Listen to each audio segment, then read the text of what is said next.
So we learned about scatter plots, and we're looking at line of best fit. So remember, scatter plots, they're graphs of plotted points that show the relationship between two sets of data. They're used to show a correlation between them, so this is our connection. They can have a positive correlation,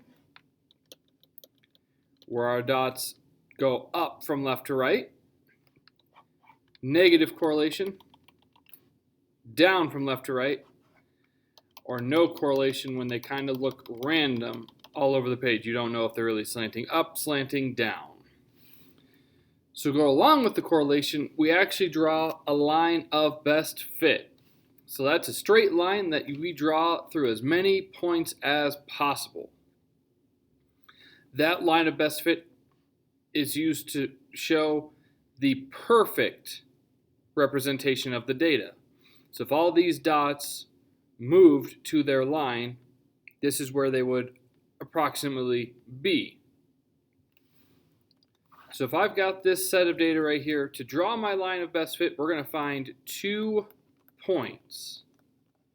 Any 2 points on our scatter plot, and we're going to connect them with a line.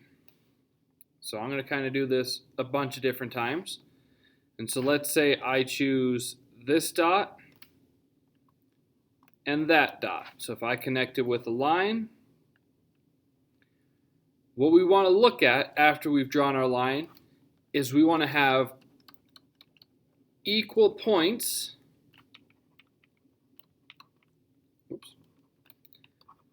above and below. That will tell us that we've found our exact line of best fit, our best one. So right now we've drawn a line, but I've only got 1, 2, 3 dots above, 1, 2, 3, 4, 5, 6, 7, 8, 9 below. So this is not the best line that I could have drawn. So I'm going to restart the whole process with two new dots, I should say. So maybe I'm going to pick this one and this one. Connect my 2 dots with a straight line.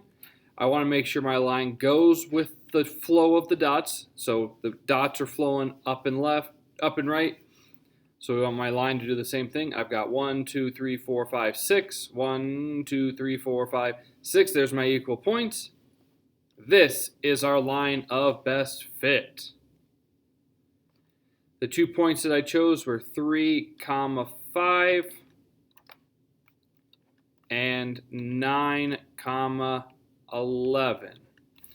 I'm going to rewrite those points into a table.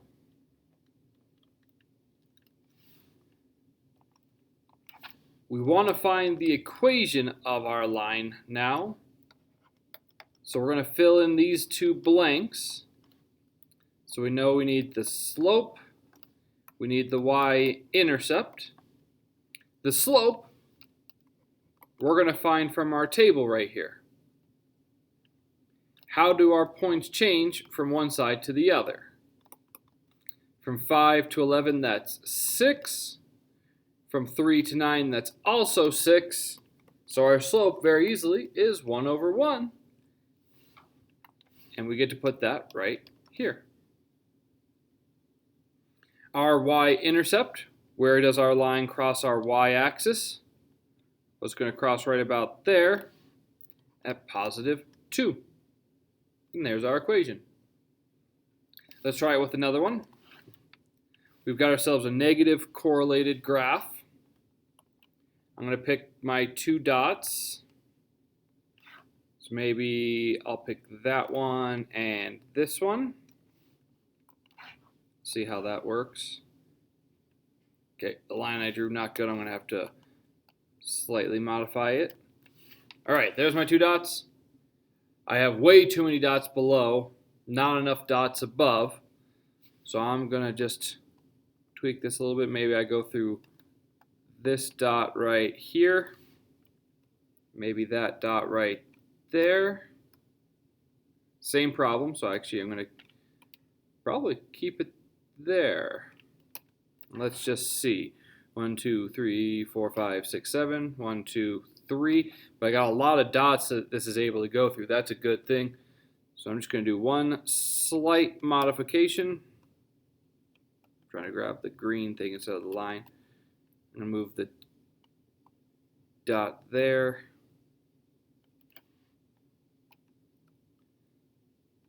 All right, so I got 1, 2, 3, 4, 5, 6. 1, 2, 3, 4, 5, 6. Perfect.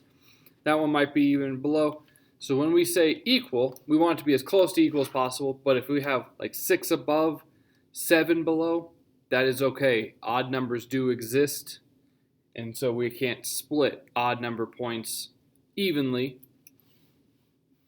But that is our line right there. So our dots that I chose was 1, 13. This one is 9, 4. Let's get our equation of our line. So the slope, -9 over here is 8, is -9 over 8. Our y-intercept, where does it cross the y-axis? Crosses right there at positive 14. That's line of best fit.